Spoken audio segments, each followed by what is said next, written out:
Hi everyone, my name is Mariya Maistrovskaya, and I'm a digital publishing librarian at the University of Toronto Libraries.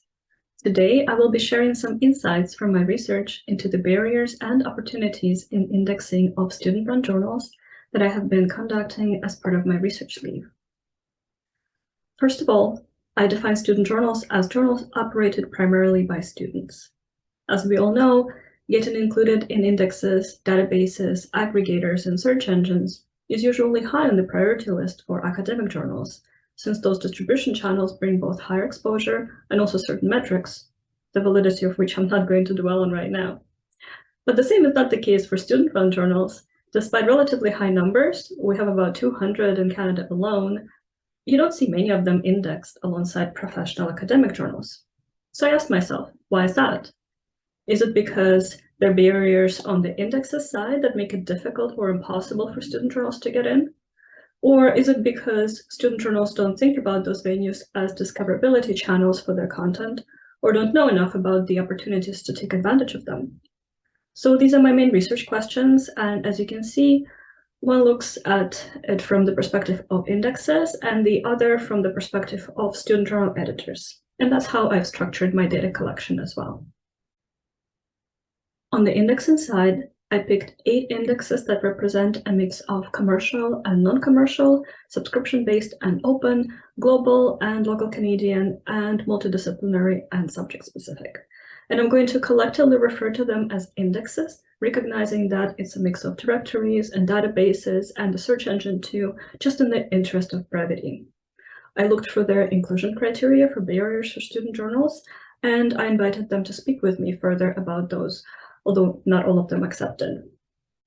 And on the journal side, I've decided to focus on Canadian student journals as a pretty manageable data set of just over 200 titles, which I have shared publicly.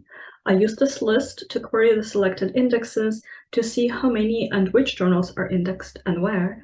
And then I sent out a survey to the editors and followed up with a few interviews focusing on their discoverability strategies, challenges, and aspirations. All right. Enough of the preliminaries, let's get to the interesting stuff, which is the results. First of all, where are Canadian student journals indexed?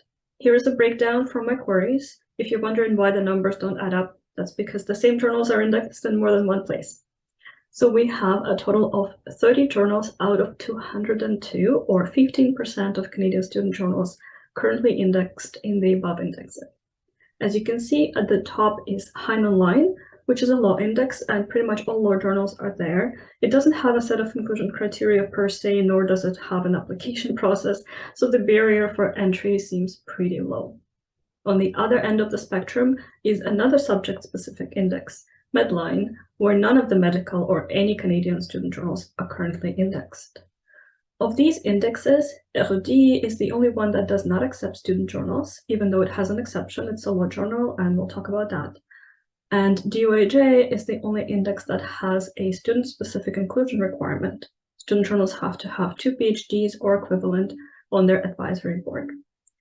Many of these indexes have some requirements that would be quite challenging for student journals to meet, such as prior citedness of articles in Scopus, or long-term preservation in one of the 6 select repositories for Medline, for example. Now you'll notice that I didn't include Google Scholar here, even though indexing numbers there look much better, about 70%. I had to take a different approach with Google Scholar because there, it's hard to say definitively that something is or isn't indexed, since there is no title-level indexing and ISSNs don't mean much. I was also curious to see if journals' publishing platform affects Google Scholar indexing, because obviously Google Scholar doesn't have the same application process as the other indexes I've been looking at, and their indexing relies on the technical setup. So I looked at which platforms Canadian student journals use to publish on. Not surprisingly, OJS is at the top with 61%, since hosting is provided for free by many university libraries, followed by WordPress, Issue, and a number of others, mostly represented by fewer journals. And here I'm only looking at journals that make the content openly available on their websites. Then I took this data and cross-referenced it with my Google Scholar indexing results. And here are the results for the top 7 platforms that are used by at least 4 journals each. Anything beyond is just single digits. And below the chart is my gradation of Google Scholar indexing results, substantial or limited or none. As you can see, OJS does very well, almost 97% of substantially indexed journals, which is not surprising, considering its automatic meta tag generation from article metadata, which is what Google Scholar wants to see.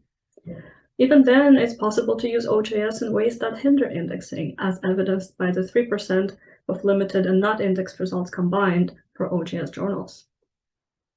Now, I do not have sufficient familiarity with Google Scholar indexing capabilities of general web platforms, such as Drupal, WordPress, Squarespace, so I can't really draw conclusions about their indexing results. It is possible that there are themes, techniques, or add-ons that can facilitate better indexing, but the mixed results suggest that those are either not available out of the box or may require additional knowledge or effort on editors' behalf, thus creating a barrier to easy indexing. I would like to specifically highlight Issue, since it's the next most popular dedicated publishing platform after OJS, used by 7% of Canadian student journals. Issue offers an attractive PDF viewer that mimics leafing through a printed issue, but unfortunately renders PDFs as images, thus making them undiscoverable by search engines. I've had hosted student journals move away from OJS in favor of Issue, and it's sad that they gained a beautiful viewer at the cost of losing their article-level discoverability. Overall, neither in my survey nor in conversations with editors have I come across the concept of a journal publishing platform being a consideration for discoverability, whereas we can obviously see from the data that it can make or break indexing, at least as far as Google Scholar is concerned. Now I'd like to switch gears and talk about student editors' perspectives on discoverability strategies and some of the insights from my survey and interviews. When I asked to rank a list of discoverability strategies, these were the top 5 ranked as absolutely essential or very important in descending order. Social media presence and promotion was also mentioned a lot in qualitative responses as the primary way through which readers and potential authors find out about the journal. Indexing via academic indexes and search engines was at the bottom of the list in terms of importance. Now, there's something that stood out for me. We tend to think of student journals collectively as a group, but there's quite a variation within the group, for example, between undergraduate and graduate journals.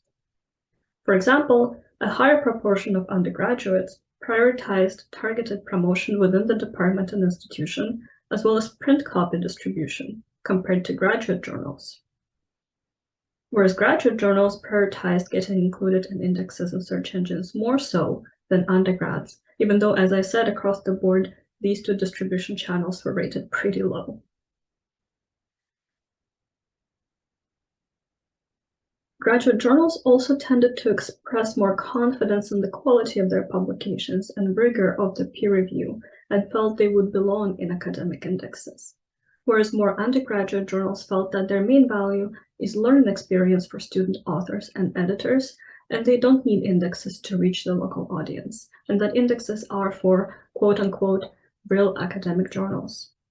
And if they do want to be indexed, it's either in an undergraduate specific index, or at least with a clear label that this work is done by students. Here are a few quotes from my respondents about that. I was also interested to see whether there would be a particular discipline-specific difference. There wasn't an obvious one in the prioritization of discoverability channels, other than that law journals obviously ranked indexing and search engine inclusion higher than the rest of the disciplines, which we've also seen confirmed by their actual indexing stats.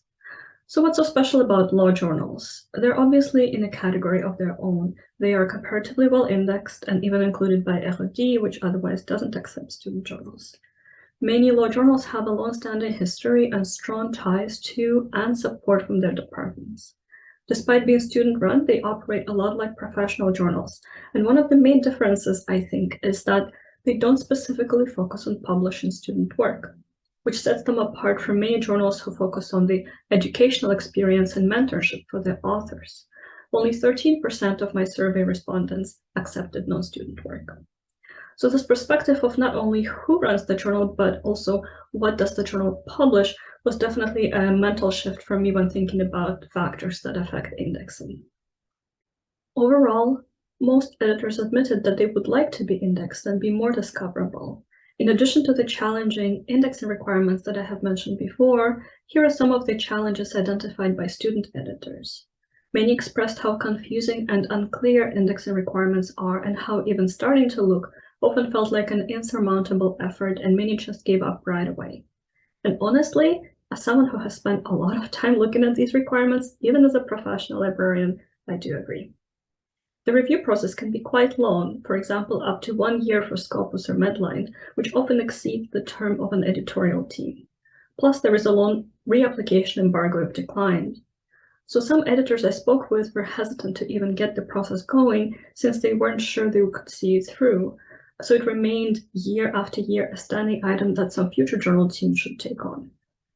And overall, the editors felt a general lack of capacity to undertake a process this big, considering all other tasks they have on their plate, journal management and otherwise. About half of the respondent journals didn't have anyone on the team dedicated specifically to discoverability and promotion, or had these tasks done by the editor-in-chief. And I'm leaving here a few quotes from the journal editors about their challenges, and I'll just read the first one out for you. I think one of the biggest challenges for us is having the time to do these tasks. We're not professionals. Everything we do is on our own time, while we're also trying to get our own coursework, research, and everything else done at the same time. So naturally, I asked what kind of support would help the editors improve their journal's discoverability. The majority asked for clear, step-by-step indexing instructions, but what I found somewhat disheartening is that some of the guides they wanted to see already exist. For example, a DOAJ indexing guide specifically for OJS journals that tells you where in OJS to enter specific information. It's available on the PKP documentation hub. So it's not just about creating this guidance, but also making it known and discoverable in places where student editors would easily find it. The second most popular request was for adding staff that could be dedicated to discoverability-related activities, such as indexing. There isn't much we can do about journal staff, but I know that some libraries offer indexing support or may be considering doing that, and it looks like it would be valuable. But once again, it may not be something that editors know to ask from the library. A number of them recognized library support in hosting or technical assistance, but not beyond that. And finally, a number of editors expressed how much they would benefit from mentorship in this area, since it's so new to many of them. I wondered if this is where a faculty advisor could help, but about half of the journals didn't have a faculty working with them, and the majority of those who did said they were only involved in the general advisory board capacity. So once again, I'm not sure if it's the lack of faculty involvement or the editors not thinking to ask them about the specific area of support, but one interview did stand out for me where the student editor worked closely with a faculty member who was also an editor of a professional academic journal, and they were so happy about the knowledge and support they were able to receive through that mentorship. I'm going to leave you with that. I'm working on getting these results published, and I'll also be updating the first guide on this list, the Student Journal Toolkit, with my discoverability recommendations for editors. It's part of PKP Docs, but it's not OJS specific, and neither is the second guide I mentioned here, Index Application Guide, but the DOAJ one is. Thank you, and I look forward to your questions during the question period, or feel free to reach out to me directly.